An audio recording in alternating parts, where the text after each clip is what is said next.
I mean, word of mouth is the best free marketing you can get. And that's why I say that, a 5-star review is literally the biggest gift you can give me.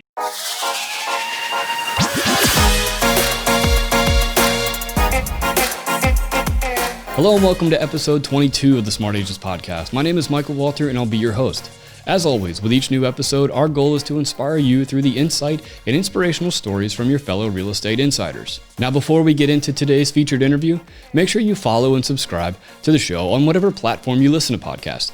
You can find us on all major podcasting platforms such as Apple Podcasts, Google Podcasts, Spotify, and the list goes on.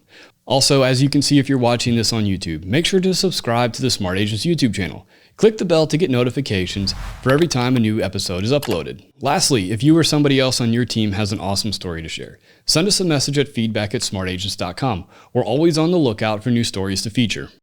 All right, let's move on with today's featured interview. Like all of us, Michael Friedman has had to endure and overcome the challenges that the pandemic has brought. But to say he had a good year in 2020 would be an understatement. During our conversation, we touch on not only his success, but also how he secures reviews and testimonials from his clients. All right, so we're joined here with Michael Friedman out of the Tampa, Florida area. And if you could, just kind of go ahead and give me a little bit of your background, where you're at, and how long you've been in the industry. Sounds good. So I'm born and raised in Cleveland, Ohio. Ended up moving down here when I graduated high school. I went to the University of South Florida in the Tampa area. Really enjoyed my time, but was having a little bit of an issue kind of focusing, being from Ohio, nice weather, you know how that goes. So I moved back to Ohio, graduated from Ohio State, actually. My background is hospitality management with a minor in business. So as soon as I graduated, I moved back down to the Tampa Bay area, got a job in the restaurant field, worked in restaurants, hotels, bars, kind of wanted something different. The funny thing is, actually, I'm a big fan of the show Modern Family, actually. For those that've seen it, Phil Dunphy, one of the main characters, is a realtor. And that kind of honestly just triggered my interest in it, just thinking that maybe this is something I want to do. So I got my license. I actually joined a team just to kind of get my foot in the door and kind of get leads.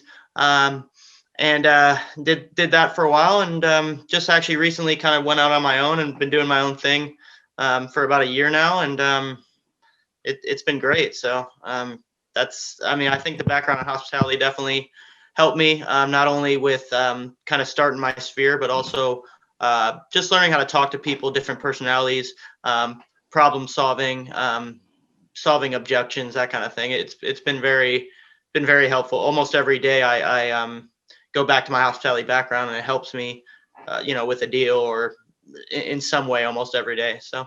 Right. Yeah. Because in that hospitality world, I mean, you are up front and center with people all day long, and you have to be quick on answering, and fixing the problems. So.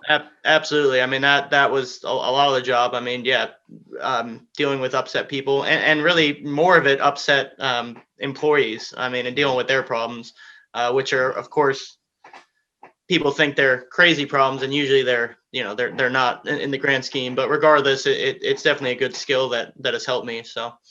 Yeah. So tell me about, this past year, COVID kind of hit big in March. What was kind of going on, prior to that, and then right around that March time when things kind of shut down all of a sudden? Actually, the funny thing is, so right around March is when I kind of broke off by myself. And I really just hit the ground running. I've had a pretty good success, and what I try and do is really stay in front of my sphere. So people that I've either friends with or have sold in the past, I really focus most of my marketing dollars and energy on those people. And they've kept me very, very busy through the pandemic. I mean, I was worried real estate was going to slow down a little bit, and I really had the best year I've ever had last year. So I found a way to kind of take a bad thing and take it to my advantage. So. Yeah. So what were you doing, to stay in front of that sphere and kind of keep front of mind when you did branch out? I do mailers a few times a year. I'll send football calendars or magnets. This year I didn't do football calendars. At the time, we didn't even know if there's going to be a season. So I sent magnets.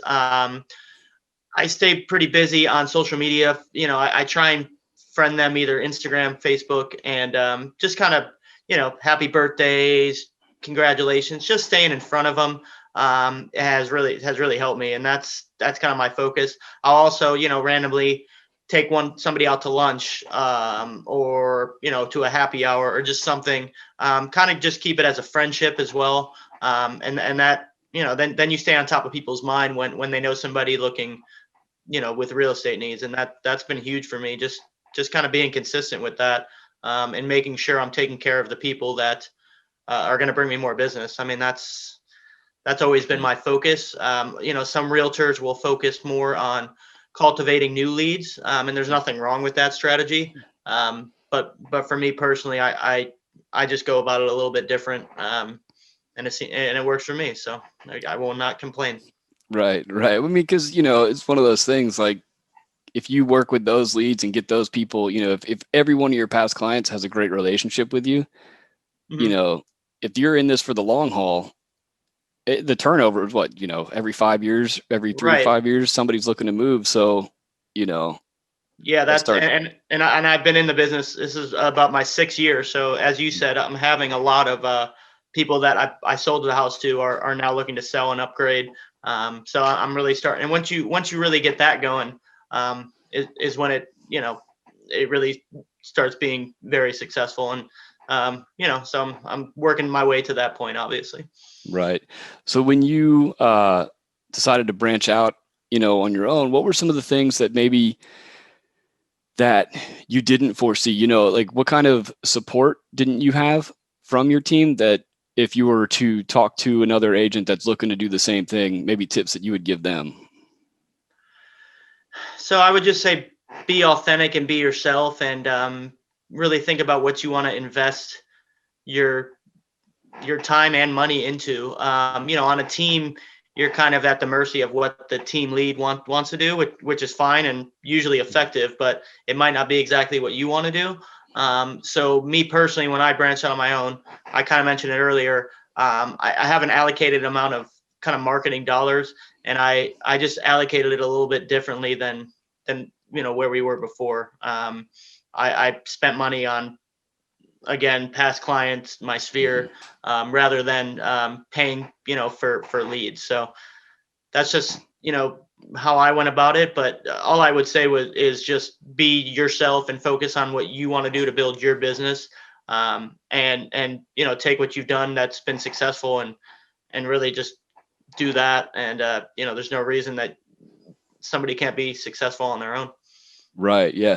So people that are actually listening to this, Michael and I actually went to college together, so we know each other. And on your Facebook page over the last like several months and really this last year, I have seen so many, testimonials from past clients. What do you do to get those testimonials?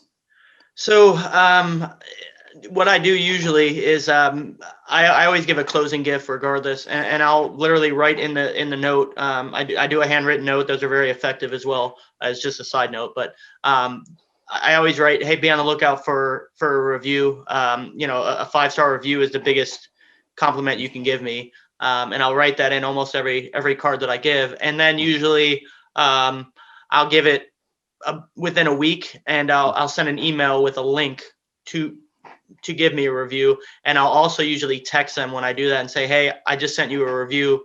If you have a minute, please take the time to send me a 5-star review. Mhm. And that seems to be effective because, ultimately people are going to look at your reviews before they decide to use you if they don't know you. And in my case, especially if I'm being referred by a client, I can then say, hey, they've referred you, and just so you know, here's a bunch of other reviews that I've gotten from people, and they see constantly 5-star reviews, and it's just a great thing to do. And I also, when I go on listing appointments, I have a whole packet full of reviews as well that I give them, um, just to show how many good reviews I actually get. So it's kind of a point of pride of mine to focus and also promote that on my social media. And it's just an effective strategy, I think, to market myself. So Right. Well, especially if you're really focusing on that, referral and that kind of building out your sphere that way. I mean, there's Exactly. no better, that review is worth way more than any ad's ever going to be. Absolutely. I mean, word of mouth is the best free marketing you can get. And that's why I say that, a 5-star review is literally the biggest gift you can give me, because I'm going to use that and get a referral out of it. And it's just going to go from there. So yeah, I mean, it's the easiest free marketing you can basically do is just have good reviews. And just as a side note, like you said, just posting content on your social media, posting your sales under contracts, anything really, just to promote that, hey, I'm in real estate full time. I'm busy. If you have any needs, I'm the guy to go to. And I'm shocked every time. Well, I'm not as shocked anymore, but at the beginning, everyone's like, "Oh, I see you're killing it on social media," and that's usually the first thing people say to me when they decide to work with me, because or if they've been referred to me, just because they can see the constant amount of stuff I'm posting. And I really try and post. I don't want to post completely all real estate stuff, because you don't want to bombard people. I feel you want to show your personality as well, but it's just another huge free marketing tool that I use that's completely free. So Right. Well, and I think what also I like about the way you do it too is, a lot of times people have just the strictly, real estate business page, and that's the only one that they ever post those mhm. kind of things on. But your friends and family are still, they're still buying and selling homes too. So you need to show them that, you're doing it, you're full time in it. And Right. Yeah, no, I agree. And yeah, I mean, there's different ways to approach it. Some people have a personal and a business. I kind of like to combine it, because my personal is kind of my business. I mean, real estate is my life, and I also have a life outside of it, but it's all kind of encompassing. So I want to show people that I'm a real person. I show pictures of my son, I show pictures of my vacations, my wife, my family, everything, just to show, hey, this guy's killing in real estate, but he's got a good life outside of it, and he's really just doing well, is kind of how I want to show it. I mean, as shallow as that sounds, I mean, on social media, that's what most people's goal is, to show, hey, look what I'm doing, look how I'm doing, and it's effective. So right. Well, I guess, why all those influencers when they're on those crazy trips. I mean, that's why they're making so much money doing that stuff. right, It's that. yeah, same concept exactly. Hmm. Well, I think a lot of people, when they're talking about reviews, I think sometimes people get a little bit hesitant to send out that text or that letter asking for a review. What would you say to them? I'd say you want to know how you're doing regardless, whether good or bad. You're not going to make yourself better if all you're hearing is pats on the back. So I've had some not good reviews myself, and all you can do is kind of see what went wrong, and see how you can improve in the past. So if you just want to hear good stuff all the time, then you're probably not getting the full picture of how you are as a realtor. So for me, I don't get a lot of bad reviews, to be honest with you, but I have had some instances where people, for whatever reason, didn't like my style or how I did a certain negotiation. And that's okay. I mean, none of us are perfect, and I'd rather you tell me so I can be better in the future than just ignore it. So. Kind of going back to the year that you had last year, what were some of the things that you that you adapted to? What were some of those big things that you said that you, like, looking back on it now, see, really kind of helped attribute to that success? I think just being willing to adapt to whatever my clients' needs were. Some were okay with seeing houses in masks and being precautious. Some weren't. Some wanted just a video from me, in my opinion, and bought the house without even stepping in it. And so it just depends. Just being flexible and respecting people's needs and thoughts, and just being willing to do whatever it takes to get the job done. I mean, at the end of the day, that's what's important. So really just making people comfortable with that. And being a realtor in Florida, you really have to know how to take good video and do virtual tours for people in general, because we have a lot of clients that are not local here. They're looking for a second home. So it's really a feature that I've been doing for a while, that seems to help. I do a video. I have a YouTube link that I send them, really easy. And it's just another way for me to kind of bring value to my clients. And that's what's important. So. Right. Yes. I mean, if you got people that are, these virtual homes, this is something you've been doing, from the get-go, so it hasn't been all that new for you. What Right. do you shoot like most of it on your phone?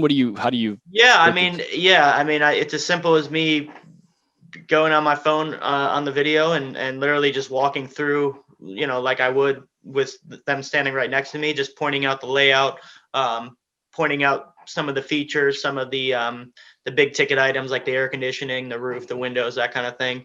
And just, kind of informal, but just kind of making them feel like, hey, we saw the house too. And, just making them feel good about, moving forward if they're interested in the house, because unfortunately in this market, you really can't wait. If you're interested in a house, you're going to get beat out by 10 other people. So a lot of people are okay now with doing videos, getting it under contract, and then, maybe coming in person once under contract to really verify things. But, you gain that trust of your client, and tell them you have their best interest. Most people are, good with the video and ready to move forward. So. Right. Well, I think, if anything, with this past year has been, I mean, we're doing an interview over a Zoom call. I think, last year at this time, nobody knew what the word Zoom meant. Right. And so, I mean, everybody, you have kids, I have kids, like they know how to FaceTime their grandparents and do all that kind of stuff. So it's just part of life now. And I think, it's here to stay. So. Yeah. Yeah. And I think in real estate, it's a big thing too. I mean, I think it's here to stay also. And I think, you're seeing more 3D tours and that kind of thing, just for people to be able to really get a good feel for a house without actually having to go there. And I see that getting bigger and continuing in the future. Awesome. Well, just wrapping up, tell me a little bit about what, kind of going into this year. We're in January now, kind of going into this year. What are your big, kind of plans, and what are you thinking to kind of keep up and ramp up that sphere of influence? Yeah, just, hopefully we can kind of get things open again. I always try and do a customer appreciation event at least once a year. I'll invite people out to a local brewery or a bar or a restaurant or whatever, and get everyone together. So I'd like to be able to do that to really help with the sphere, and really just continuing to be consistent, reaching out to people that I know, posting on social media, just really doing what I've been doing, but just more consistently. And then, eventually, hopefully starting my own thing and getting some agents under me. So that'd be my ultimate goal. My focus kind of now, just because I'm started on my own within the last year, is really just kind of grow my business. But I could see myself, bringing on other agents in the future, and really kind of mentoring, because, management is always going to be a part of me just from my background. And I like mentoring people and giving people advice. So it's definitely something that I want to do in the future as well. Awesome. Well, man, I really appreciate you joining us on the show. Thanks for having me. I really appreciate it. So I want to thank Michael for joining us today, and I really do hope that he has a killer 2021. So once again, if you think you or somebody else on your team has an awesome story or tip to share with our community, send us a message at feedback@smartagents.com. Well, that wraps things up for this episode, but remember, follow the show wherever you listen to podcasts, and make sure to subscribe to the Smart Agents YouTube channel. Again, I'm Michael Walter, and we'll see you on the next episode.